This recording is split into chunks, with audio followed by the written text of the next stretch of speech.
Você já se sentiu sobrecarregado por uma situação que parecia grande demais para enfrentar? Ou sentiu que tudo e todos estavam contra você, mesmo quando tinha certeza de que estava fazendo a coisa certa? Se sim, você não está sozinho e tem algo em comum com um dos líderes mais icônicos da história antiga. Vamos conhecer a vida impressionante de Davi, um humilde pastor de ovelhas que se tornaria o rei mais amado de Israel, conhecido por ter um coração alinhado com o de Deus. Mas não pense nem por um segundo que Davi teve uma vida perfeita. Sua história é cheia de altos e baixos, grandes conquistas e erros dolorosos.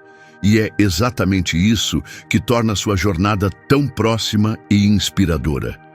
Tudo começa com um jovem pastor que, de repente, se vê envolvido no mundo da realeza.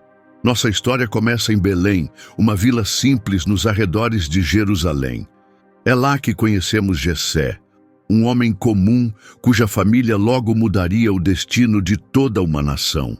Segundo 1 Samuel 16:1, Deus deu ao profeta Samuel uma missão privada e muito importante. Ordenou que ele fosse à casa de Jessé, em Belém, e escolhesse em segredo o próximo rei de Israel. Jessé tinha 8 filhos, e o mais novo deles era Davi. Diferente dos irmãos mais velhos, que eram fortes e imponentes, Davi passava a maior parte do tempo nos campos, cuidando das ovelhas. Embora esse trabalho parecesse insignificante, ele estava moldando profundamente o coração de Davi. No silêncio do campo, ele aprendia lições que nenhuma escola ou palácio poderia ensinar. Davi ganhou coragem ao defender as ovelhas de animais perigosos, desenvolveu ternura ao cuidar das mais fracas e aprendeu a liderar ao conduzir o rebanho a bons pastos e águas tranquilas. Sem perceber, ele estava sendo preparado para liderar toda uma nação.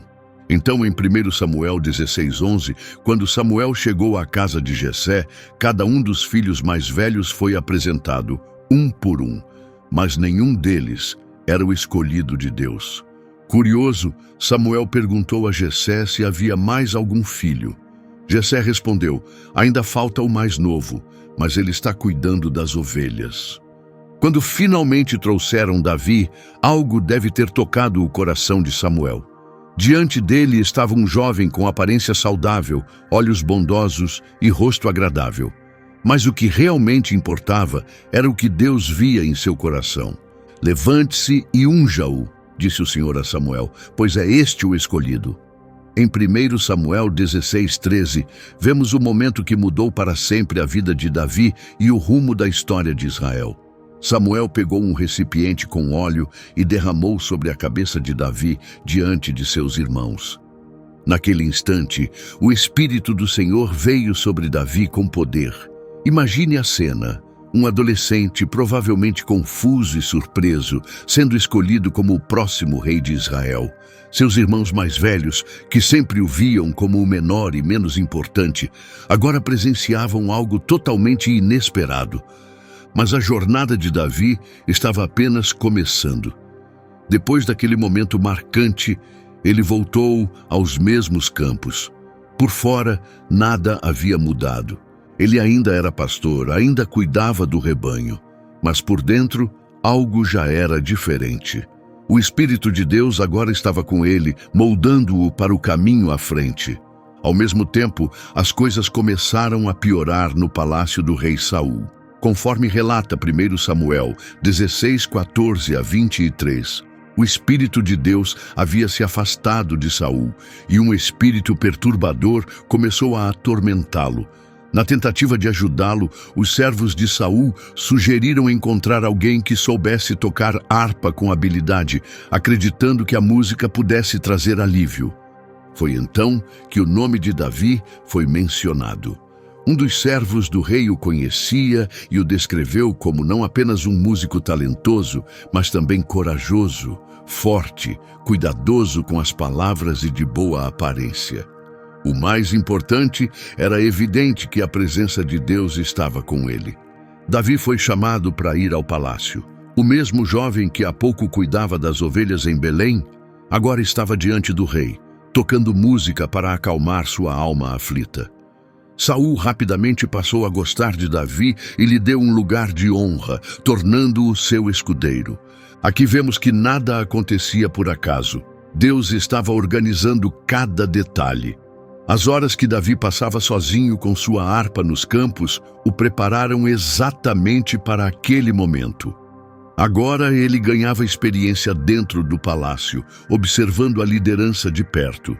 Esse era um passo essencial para seu futuro como rei. Mas o evento que colocaria Davi de vez em destaque ainda estava por vir. Em 1 Samuel 17, lemos sobre o duelo icônico entre Davi e o gigante Golias. Naquela época, os israelitas estavam em guerra com os filisteus. Todos os dias, um enorme guerreiro do exército filisteu aparecia, desafiando os israelitas a enviarem alguém para enfrentá-lo em combate. Seu nome era Golias, e ele era gigantesco, quase 3 metros de altura. Sua armadura era tão pesada que pesava mais de 50 quilos, e sua lança era grossa e longa como o eixo de um tear. Por 40 dias seguidos, Golias insultou o exército de Israel, esperando que alguém aceitasse seu desafio. Enquanto isso, Davi havia voltado para casa para ajudar seu pai e cuidar das ovelhas. Mas um dia, Jessé o enviou ao campo de batalha com alimentos para os irmãos. Quando Davi chegou lá, ouviu as provocações de Golias e ficou indignado. Quem é esse filisteu incircunciso e arrogante que ousa desafiar o exército do Deus vivo? Perguntou. Mas a coragem de Davi não surgiu do nada. Ela foi construída com o tempo, enquanto ele protegia o rebanho e enfrentava feras como leões e ursos. Quando duvidaram de sua capacidade de lutar contra Golias, Davi respondeu com calma. O mesmo Senhor que me livrou das garras do leão e do urso, também me livrará desse filisteu. Sem armadura, apenas com uma funda, 5 pedras lisas de um riacho e total confiança em Deus, Davi avançou para enfrentar o gigante. A cena não poderia ser mais desigual. Um garoto com uma funda diante de um guerreiro experiente em armadura completa. Um confiava na fé, o outro na força bruta. Golias olhou para Davi e riu dele por causa de sua idade e estatura. Você acha que eu sou um cachorro para vir contra mim com pedaços de pau? Zombou o gigante. Mas a resposta de Davi seria lembrada para sempre. Você vem contra mim com espada, lança e dardo. Mas eu vou contra você em nome do Senhor dos Exércitos Celestiais, o Deus dos Exércitos de Israel, a quem você desafiou. Com apenas uma pedra lançada com sua funda, Davi acertou Golias bem na testa, e o gigante caiu no chão. Assim, o impossível aconteceu. Um pastor derrotou um poderoso guerreiro. A fé venceu o medo. A vitória de Davi não foi apenas um sucesso no campo de batalha, foi um lembrete corajoso do que a confiança em Deus pode realizar. Sua conquista deixou claro para Israel e para todos que assistiam que Deus não mede as pessoas como os humanos medem. Enquanto a maioria julga pela aparência, Deus olha mais fundo, ele vê o coração.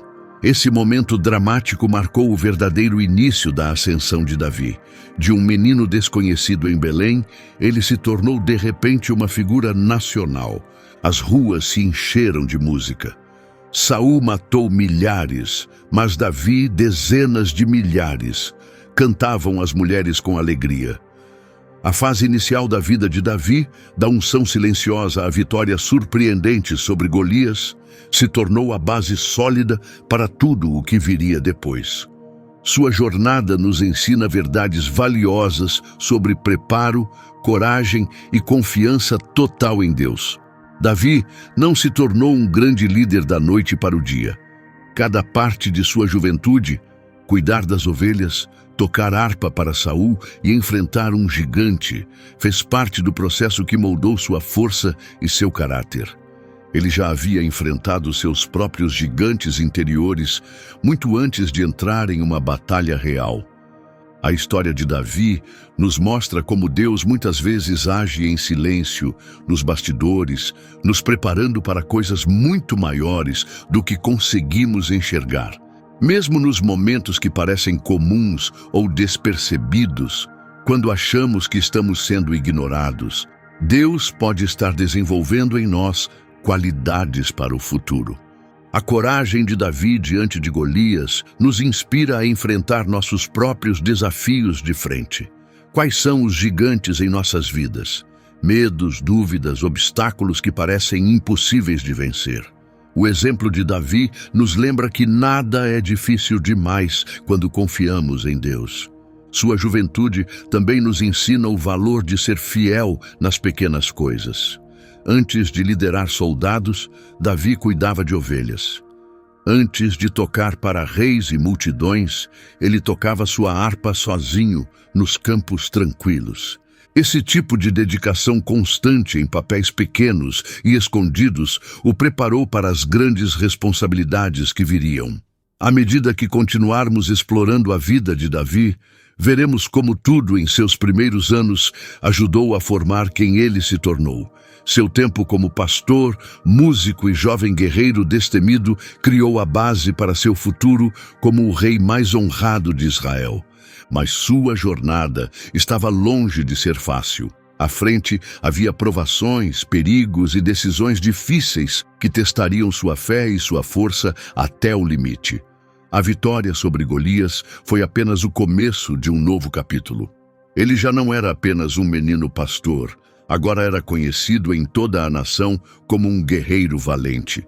Enquanto o povo o aplaudia, algo inesperado começou a acontecer dentro do palácio real. Uma amizade especial começou a crescer entre Davi e alguém muito próximo do rei. Jonatas, o próprio filho de Saul e príncipe de Israel, ficou profundamente tocado com o que viu em Davi. A Bíblia nos dá uma imagem comovente de uma amizade única em 1 Samuel 18:1. Diz que, depois que Davi terminou de falar com Saul, a alma de Jonatas se uniu profundamente à de Davi, e ele passou a amá-lo como a si mesmo.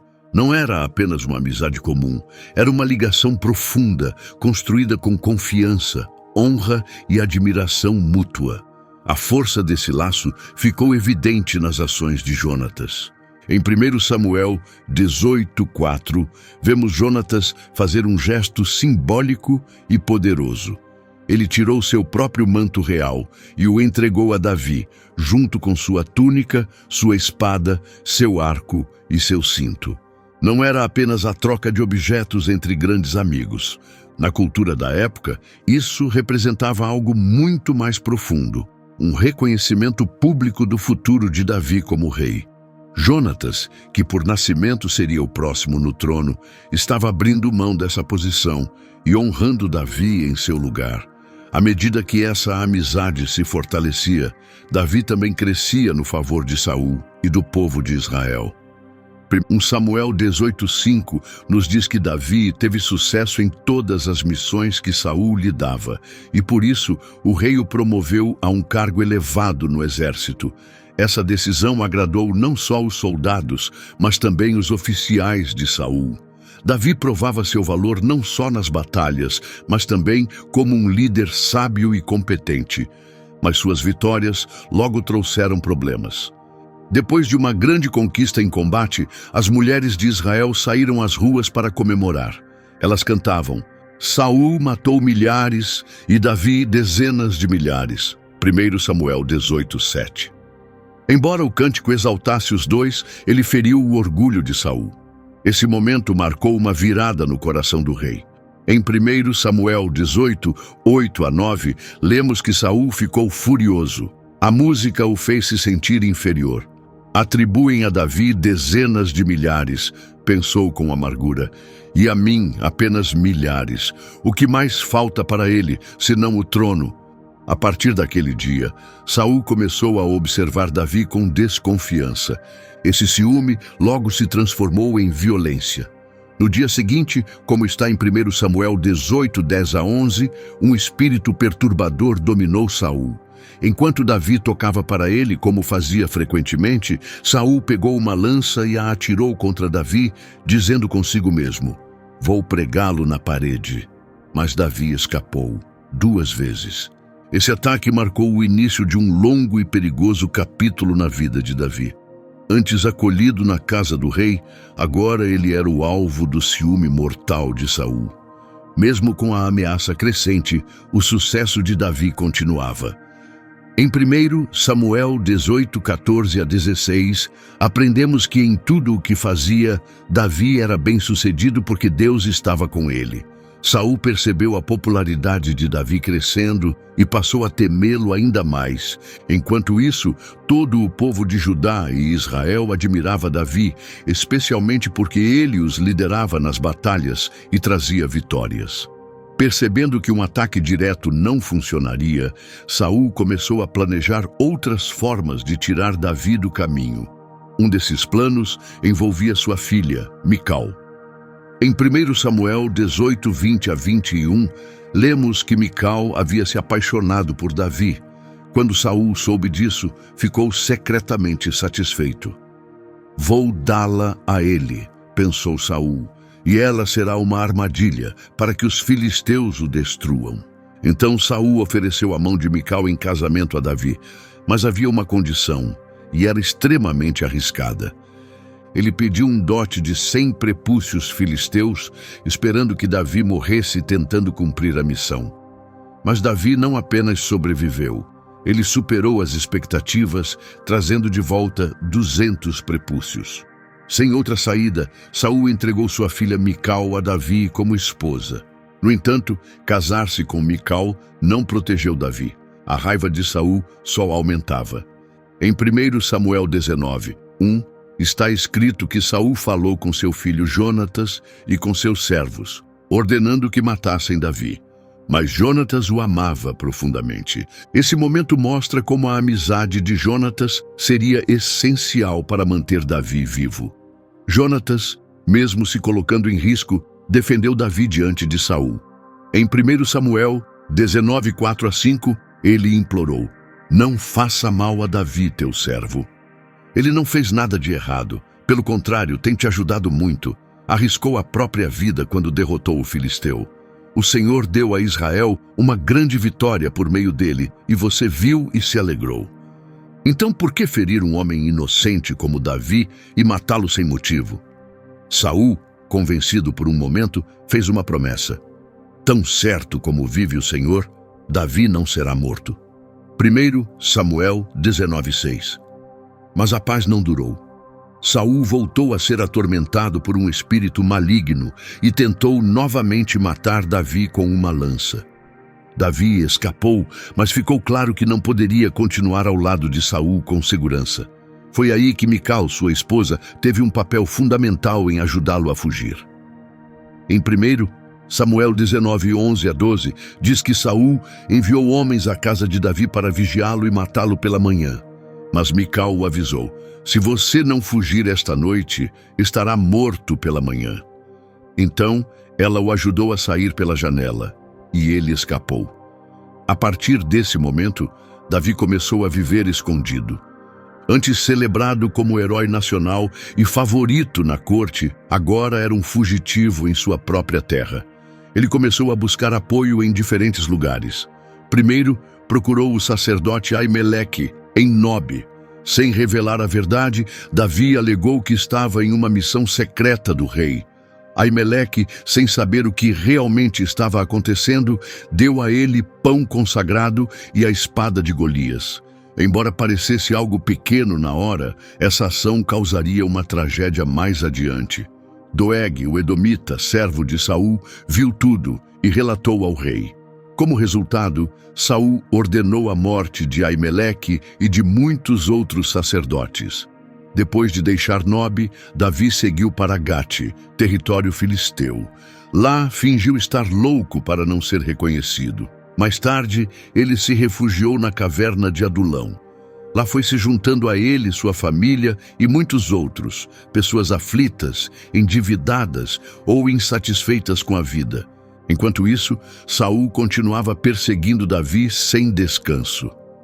Sua obsessão em eliminá-lo o levou a cometer atos terríveis, como matar os sacerdotes de Nob, que haviam ajudado Davi sem saber da verdade. Mesmo fugindo, Davi teve duas oportunidades claras de acabar com a vida de Saul, mas escolheu não fazer isso. A primeira foi em uma caverna, em En-Gedi. Saul entrou sozinho para aliviar-se, sem saber que Davi e seus homens estavam escondidos ali. Em 1 Samuel 24, 4, 6, os homens de Davi sussurraram: "Aqui está o momento que o Senhor prometeu. Ele entregou seu inimigo em suas mãos. Faça com ele o que quiser." Davi se aproximou em silêncio e cortou um pedaço do manto de Saul. Mas logo sentiu remorso, até mesmo por isso. Disse a seus homens: "Que o Senhor me livre de fazer mal ao meu senhor, aquele que ele escolheu. Não posso levantar minha mão contra ele, pois é o ungido do Senhor." A segunda chance veio quando Davi entrou no acampamento de Saul à noite e o encontrou dormindo. Mais uma vez, Davi o poupou. Em 1 Samuel 26, 9 a 11, Davi disse: "Não o mate. Quem pode ferir o ungido do Senhor e permanecer inocente? Tão certo como vive o Senhor, só ele decidirá quando Saul cair, seja por morte natural, velhice ou batalha. Mas eu não levantarei minha mão contra ele."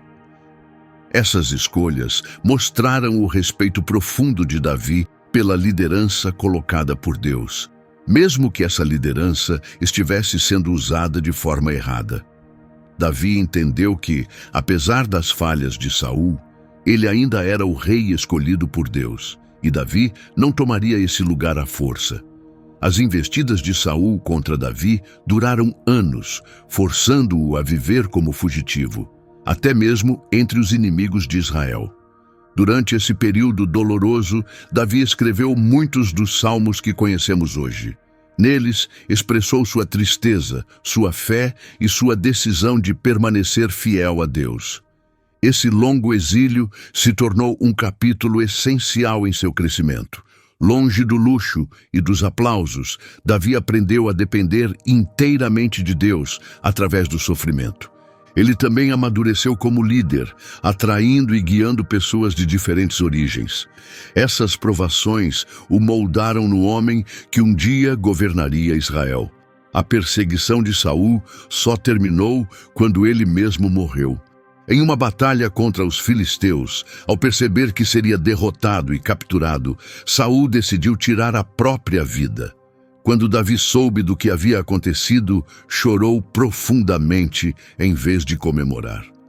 Em 2 Samuel 1:19, 23 a 24, lemos parte do que Davi declarou: "Ó Israel, teus heróis estão mortos nas colinas, como caíram os valentes, Saul e Jonatas, amados e honrados em vida, unidos até na morte. Eram mais velozes que as águias, mais fortes que os leões. Mulheres de Israel, chorem por Saul, que vestia vocês com roupas finas vermelhas e enfeitava seus trajes com ouro." Esse poema triste revela o espírito nobre e generoso de Davi. Mesmo depois de sofrer por tanto tempo, Davi ainda conseguiu ver o bem em Saul e demonstrar respeito por sua memória. Suas palavras tristes por Jonatas são especialmente comoventes e mostram o quão profundo era o laço entre eles. O caminho de Davi, de companheiro confiável do rei a foragido caçado, foi cheio de dificuldades. Mas foram esses tempos difíceis que moldaram quem ele se tornou. Ele aprendeu humildade, desenvolveu paciência e fortaleceu sua fé, qualidades que definiriam sua liderança quando finalmente se tornasse rei de Israel. A história de Davi e Saul nos ensina lições poderosas sobre liderança, ciúme, lealdade e confiança em Deus. Ela mostra como a inveja pode arruinar até mesmo alguém escolhido por Deus, enquanto um coração puro e uma fé firme podem sustentar uma pessoa em meio a todo sofrimento. À medida que Davi se aproximava do reinado que Deus havia prometido há tanto tempo, ele se apegava a tudo o que havia aprendido em suas provações. Essas lições deixariam uma marca duradoura sobre como ele governaria e como andaria com Deus. Davi soube da morte de Saul e Jonatas por um jovem amalequita. Esse mensageiro, esperando ser recompensado, afirmou que havia matado Saul a pedido do próprio rei. Mas Davi não reagiu como o homem esperava. Em 2 Samuel 1:14-16, Davi perguntou: "Por que você não teve medo de levantar a mão contra o ungido do Senhor?" Em seguida, virou-se para um soldado e ordenou: "Mate-o." O homem atingiu o amalequita, que morreu. Davi lhe disse: "Suas próprias palavras te condenaram. Você mesmo admitiu que matou o ungido do Senhor." Esse ato demonstrou o quanto Davi valorizava a autoridade escolhida por Deus, mesmo que ela tivesse sido usada para lhe causar mal. Também deixou claro que quem pensasse que a violência contra os inimigos de Davi traria algum tipo de favor enfrentaria sérias consequências. Após o luto, Davi buscou a direção de Deus para saber o que fazer a seguir. Em 2 Samuel 2:1, lemos: "Depois disso, Davi perguntou ao Senhor: Devo ir para uma das cidades de Judá?" E o Senhor respondeu: "Sim, vá." Então Davi perguntou: "Para qual cidade?" E o Senhor disse: "Para Hebrom." Esse hábito de consultar a Deus antes de tomar decisões se tornaria uma marca do reinado de Davi, diferenciando-o de Saul, que muitas vezes agia por impulso. Em Hebrom, Davi foi proclamado rei da tribo de Judá. Conforme 2 Samuel 2:4, os homens de Judá foram a Hebrom e ali ungiram Davi como rei. Isso marcou o início do cumprimento da promessa que Deus havia feito muito tempo antes, quando Davi foi ungido em segredo por Samuel. Mas assumir o trono de todo Israel não aconteceria de imediato. Abner, comandante do exército de Saul, havia declarado Isbosete, filho de Saul, como rei das outras tribos. Isso deu início a uma guerra civil entre os seguidores de Saul e os leais a Davi. Em 2 Samuel 3:1, lemos: "A guerra entre a casa de Saul e a casa de Davi durou muito tempo. Davi se fortalecia cada vez mais, enquanto a casa de Saul se enfraquecia." Esse versículo resume bem o rumo dos acontecimentos durante aqueles anos. Mas os detalhes dessa guerra civil são cheios de tragédia e situações complicadas. Um dos eventos marcantes foi a morte de Abner. Depois de um desentendimento com Isbosete, Abner decidiu mudar de lado e apoiar Davi. Davi o recebeu com respeito e permitiu que ele partisse em segurança. Mas Joabe, comandante do exército de Davi, via Abner como ameaça e matou-o em vingança pela morte de seu irmão. A resposta de Davi a esse assassinato diz muito sobre seu caráter. Em 2 Samuel 3:28-29, Davi declarou: "Quando soube disso, disse: Meu reino e eu somos inocentes diante do Senhor quanto ao sangue de Abner, filho de Ner. Que a culpa caia sobre Joabe e sua família. Que nunca falte em sua casa alguém com feridas ou aleijado, ou que morra pela espada, ou que passe fome." Essa declaração forte mostra que Davi se mantinha firme na justiça. Ele não tolerava atos de violência, mesmo que viessem de seus próprios aliados. A guerra civil terminou quando 2 oficiais de Isbosete o mataram. Pensando que seriam recompensados, levaram sua cabeça a Hebrom. Mas a reação de Davi não foi a que esperavam. Em 2 Samuel 4:9-12, Davi disse: "Tão certo como vive o Senhor, aquele que me livrou de todo perigo, quando alguém veio me dizer que Saul estava morto, achando que trazia boas notícias, eu o matei em Ziclag. Esse foi o prêmio que lhe dei. Então, quanto mais agora devo punir homens perversos que assassinaram um inocente enquanto ele dormia em sua própria casa e cama. Preciso tirar suas vidas para remover esse mal da terra." Davi então ordenou que os matassem. Cortaram suas mãos e pés e penduraram os corpos perto do tanque de Hebrom. mas a cabeça de Isbosete foi enterrada no túmulo de Abner. Com a morte de Isbosete, nada mais impedia Davi de se tornar rei de todo Israel. Em 2 Samuel 5, 1 e 3 está escrito: Todas as tribos de Israel foram a Davi em Hebron e disseram: Somos do mesmo sangue que você. No passado, mesmo com Saul como rei, era você quem liderava nossas batalhas. O Senhor lhe disse: Você pastoreará meu povo Israel e será seu governante. Então, os anciãos de Israel se reuniram com Davi em Hebrom, e ele fez uma aliança diante do Senhor. Em seguida, eles o ungiram como rei de Israel. Esse foi o momento em que a promessa de Deus se cumpriu. O jovem pastor, o arpista da corte, o guerreiro fugitivo, agora era rei de todo Israel. Um dos primeiros atos de seu governo foi tomar Jerusalém. Em 2 Samuel 5, 6 a 7, lemos: O rei e seus soldados marcharam até Jerusalém para lutar contra os jebuseus que viviam ali. Os jebuseus disseram a Davi: Você nunca entrará aqui, até os cegos e aleijados podem impedi-lo. Eles achavam que Davi não conseguiria entrar. Mas Davi conquistou a fortaleza de Sião, que agora se chama Cidade de Davi. Escolher Jerusalém como capital foi uma decisão sábia e estratégica. A cidade ficava na fronteira entre as tribos do norte e do sul, tornando-se um centro natural para unir o país. E como não pertencia a nenhuma tribo antes, podia agora se tornar uma cidade nacional para todo o povo de Israel. Depois de garantir Jerusalém como capital, Davi teve que enfrentar a ameaça dos filisteus. Em 2 Samuel 5, 17 a 21, lemos como ele lidou com isso. Quando os filisteus souberam que Davi havia se tornado rei de Israel, reuniram-se com toda a força para encontrá-lo.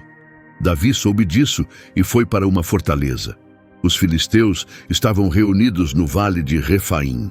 Davi consultou o Senhor: Devo atacar os filisteus? O Senhor os entregará em minhas mãos? E o Senhor respondeu: Vá, com certeza eu os entregarei a você. Então Davi foi até Baal-Perazim e os derrotou ali. Ele disse: Como uma enchente que rompe as barreiras, assim o Senhor irrompeu contra meus inimigos diante de mim. Por isso, aquele lugar passou a se chamar Baal-Perazim. Os filisteus deixaram seus ídolos para trás e Davi e seus homens os recolheram. Essa vitória não foi apenas um sucesso militar, mas também um momento espiritual. Ao recolher e destruir os ídolos dos filisteus, Davi mostrou que o Deus de Israel era maior que os deuses das outras nações. Com Israel unificado e Jerusalém estabelecida como capital, Davi voltou sua atenção para assuntos espirituais. Um de seus primeiros objetivos foi trazer a Arca da Aliança para a cidade. A arca, símbolo da presença de Deus entre o seu povo, estava ausente da vida nacional havia muito tempo, mas a primeira tentativa de transportá-la terminou em tragédia. Em 2 Samuel 6, 6 a 7 está escrito: Quando chegaram à eira de Nacon, Uzá estendeu a mão e segurou a arca de Deus, porque os bois tropeçaram. O Senhor se irou contra Uzá por seu ato irreverente. Deus o feriu e ele morreu ao lado da arca. Esse momento lembrou a Davi e ao povo o quanto Deus é santo e como é importante obedecer cuidadosamente às suas instruções. Depois de 3 meses, durante os quais a arca permaneceu na casa de Obed-edom, Davi tentou novamente. Desta vez, os levitas a carregaram como Deus havia ordenado. A chegada da arca a Jerusalém foi celebrada com grande alegria. Em 2 Samuel 6, 14 a 15, lemos que Davi, vestindo um manto de linho, dançava com toda a sua energia diante de Deus. Ele fez isso enquanto o povo de Israel levava a arca do Senhor para a cidade, celebrando com gritos de alegria e ao som das trombetas. A dança de Davi foi uma expressão sincera de adoração e entrega a Deus. Mas nem todos viram dessa forma. Mical, filha de Saul e esposa de Davi, o desprezou por agir daquele jeito. A resposta de Davi: em 2 Samuel 6:21 a 22, revela muito sobre sua atitude. Ele disse: Eu estava dançando para o Senhor, que me escolheu em lugar de seu pai e de toda a sua família para governar o povo de Israel. Continuarei louvando o Senhor com alegria. Estou disposto a parecer ainda mais tolo do que isso, a me humilhar ainda mais. Mas as servas de quem você falou me considerarão digno. Depois de trazer a arca para Jerusalém, Davi quis construir um templo onde ela pudesse permanecer. Mas Deus tinha outro plano. Em 2 Samuel 7:5 a 7, o profeta Natã entrega a mensagem divina.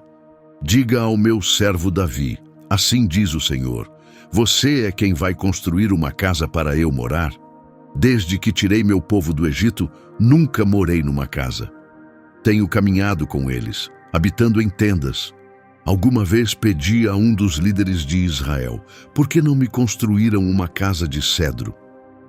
Embora Deus não permitisse que Davi construísse o templo, ele lhe fez uma promessa extraordinária. Em 2 Samuel 7:11 a 16, o Senhor declara: Eu, o Senhor, afirmo que construirei uma casa para você. Quando sua vida terminar e você for sepultado com seus antepassados, farei surgir um de seus descendentes, seu próprio filho, e firmarei o reino dele. Ele construirá uma casa para honrar o meu nome, e seu trono durará para sempre. Eu serei como pai para ele, e ele será como filho para mim.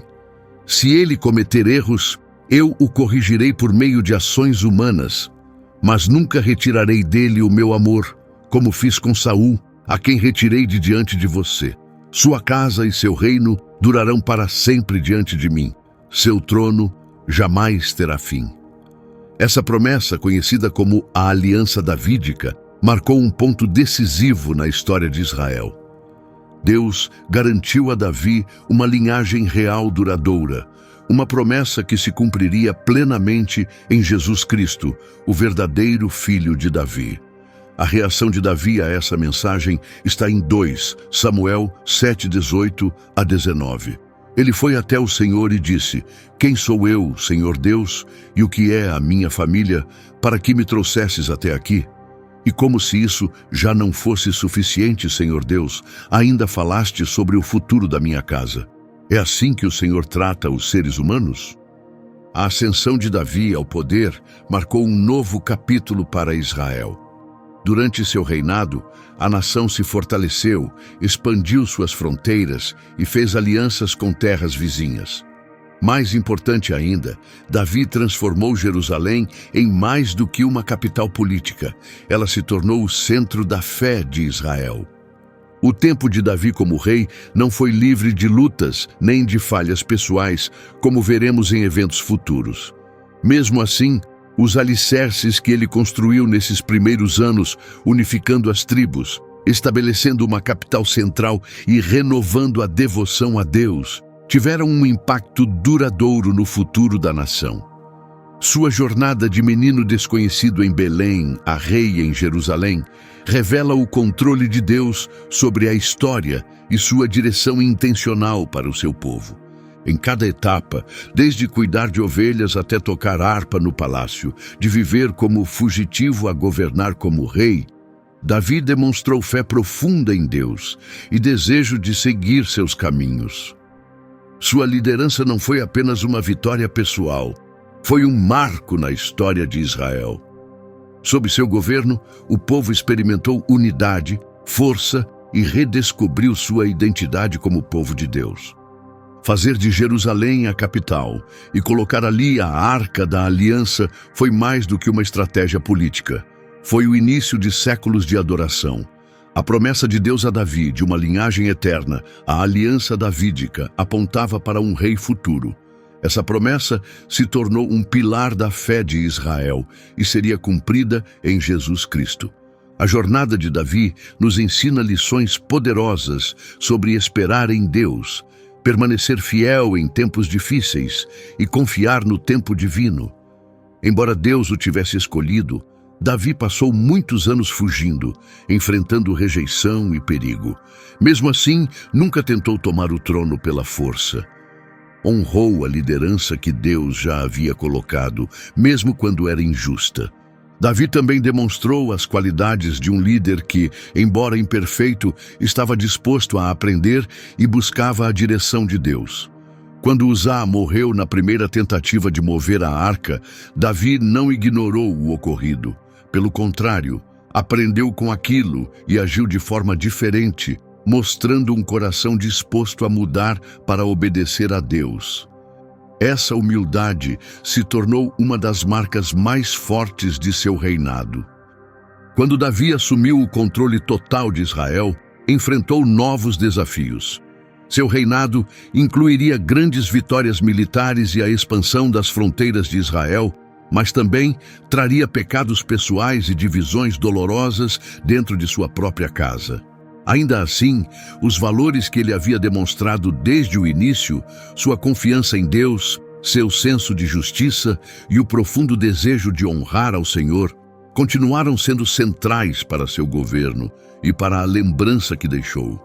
Sua ascensão ao poder é mais do que uma história de sucesso individual. É uma prova de como Deus pode transformar a vida de uma pessoa e, por meio dela, mudar o destino de uma nação. A vida de Davi nos lembra que Deus muitas vezes age através de pessoas inesperadas e que a verdadeira grandeza está em se render aos planos divinos. Com as tribos unidas e Jerusalém firmemente estabelecida como o coração do reino, Davi passou a se concentrar em fortalecer e expandir Israel.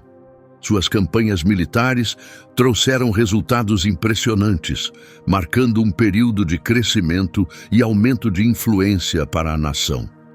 Em 2 Samuel 8, 2-6, lemos sobre algumas das vitórias militares de Davi. Ele derrotou os moabitas, obrigando-os a se deitarem no chão em fileiras. Usando uma corda de medir, ele os dividiu. 2/3 foram condenados à morte, enquanto 1/3 foi poupado. Assim, os moabitas se tornaram seus súditos e passaram a pagar tributos. Davi também derrotou Hadadezer, filho de Reobe, rei de Zobá, que havia tentado recuperar o controle próximo ao rio Eufrates.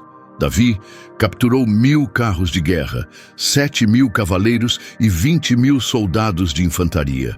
Ele inutilizou a maior parte dos cavalos usados nos carros, deixando apenas 100 em condição de uso.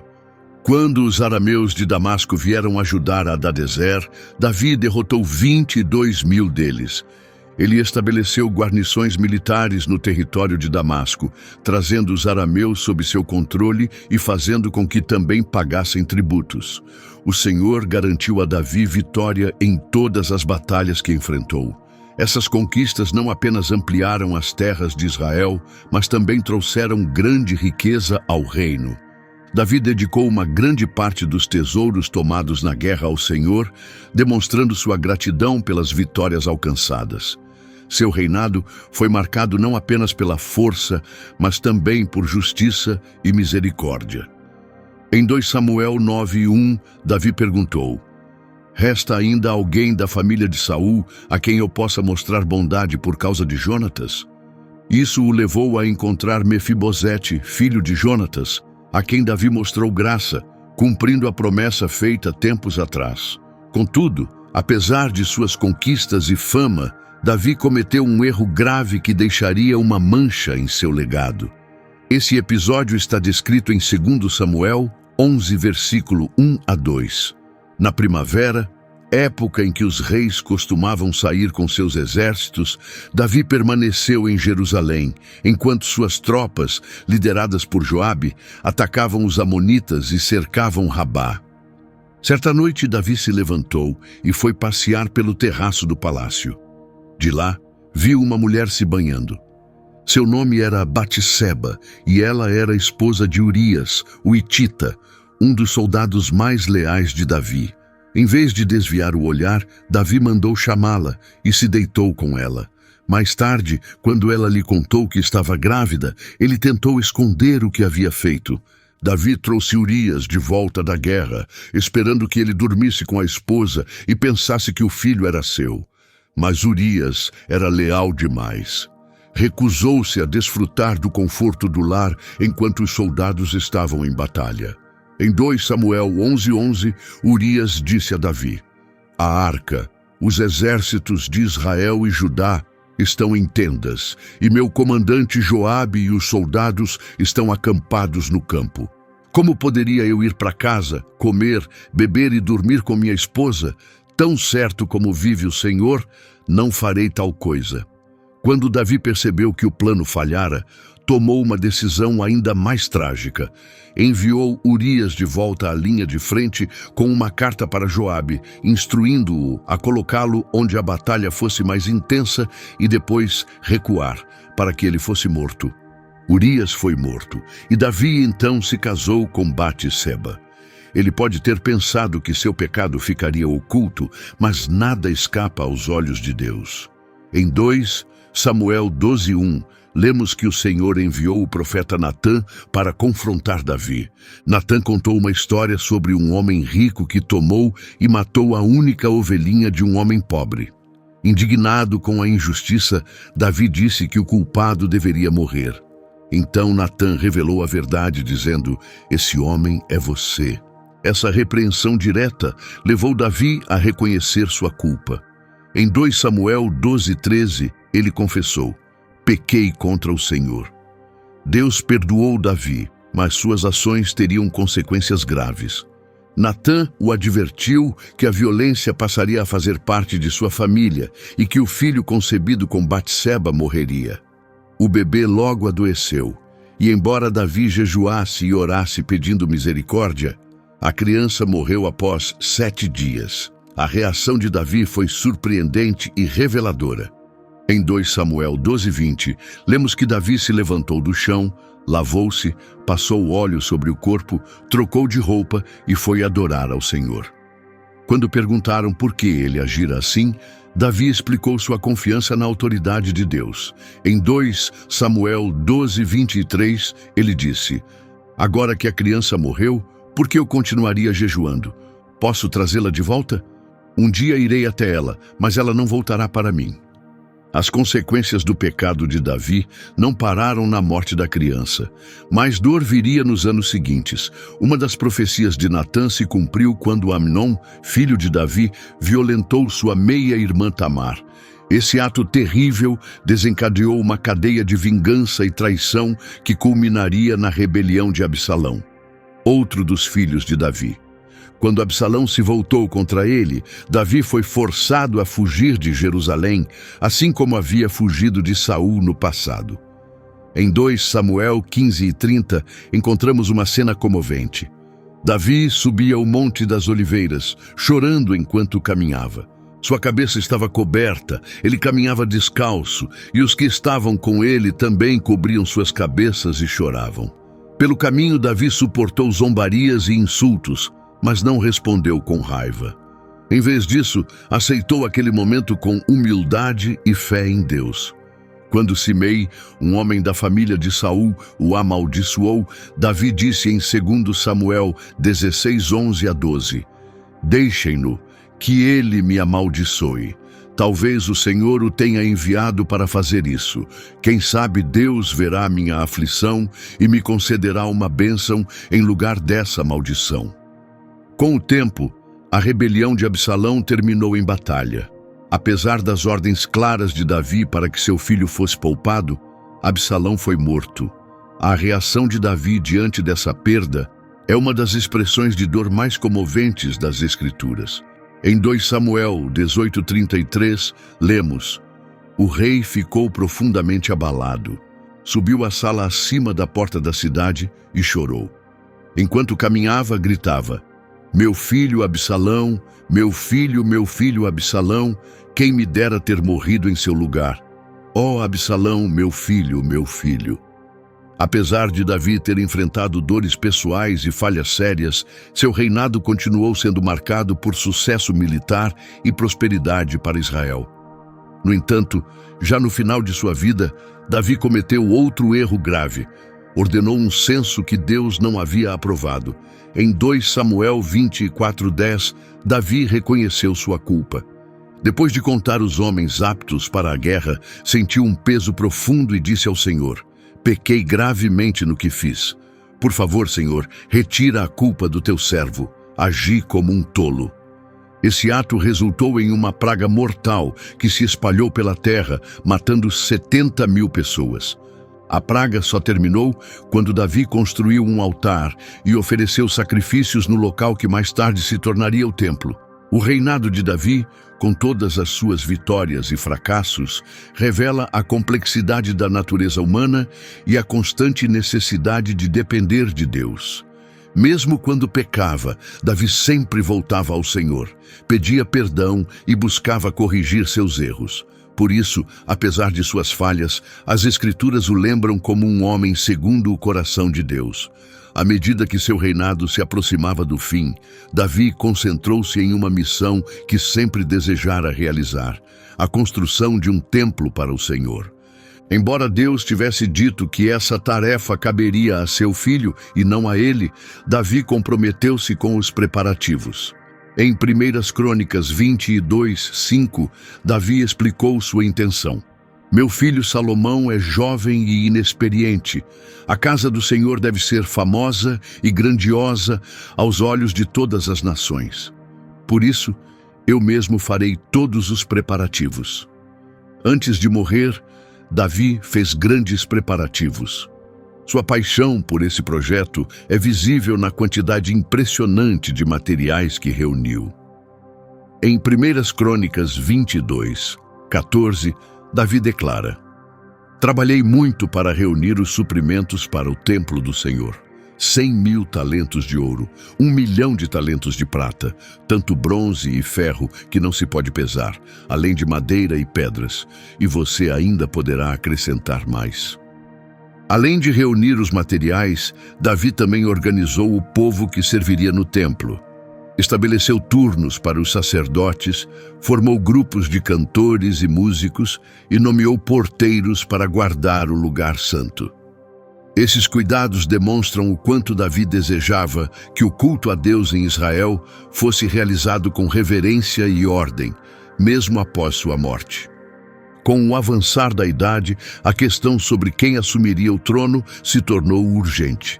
Embora Deus já tivesse escolhido Salomão como sucessor, outro filho, Adonias, tentou tomar o trono para si. Esse desafio ao futuro governo de Salomão é registrado em 1 Reis 1.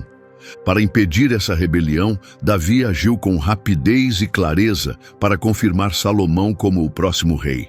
Em 1 Reis 1:32-35, lemos: o rei Davi disse: chamem os sacerdotes Zadok, o profeta Natã e Benaia, filho de Joiada. Quando eles chegaram diante do rei, ele ordenou: levem meus oficiais com vocês, ponham meu filho Salomão sobre minha própria mula e levem-no até Giom. Lá, o sacerdote Zadok e o profeta Natã devem ungí-lo como rei sobre Israel. Depois, toquem a trombeta e gritem: viva o rei Salomão! Em seguida, levem-no ao palácio, e ele se sentará no meu trono e reinará em meu lugar. Eu o nomeei rei sobre Israel e Judá. Com Salomão oficialmente confirmado como novo rei, Davi voltou sua atenção para deixar orientações importantes, tanto para seu filho quanto para o povo. Em 1 Reis 2:2-4, Davi deu estas instruções finais a Salomão: estou prestes a partir deste mundo. Seja forte e mostre-se homem. Obedeça ao Senhor, seu Deus. Siga seus caminhos e guarde seus mandamentos, leis e decretos, conforme está escrito na lei de Moisés.